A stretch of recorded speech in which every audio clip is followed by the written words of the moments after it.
السلام علیکم ډیر سټوډنټس امید دی چې تاسو بخیر نن به موږ د 9 کلاس ارګینیک کیمستري ډیسکس کوو ډیفینیشن چې کوم برانچز اف کیمستري اته برانچز دی هغه کې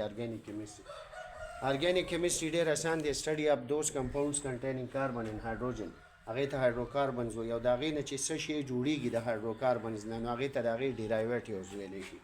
لکه فار ایگزامپل CH4 دا کاربن او هایدروجن دی دا میتین دی دې ته څه وایي میتین CH4 ته نو ګوره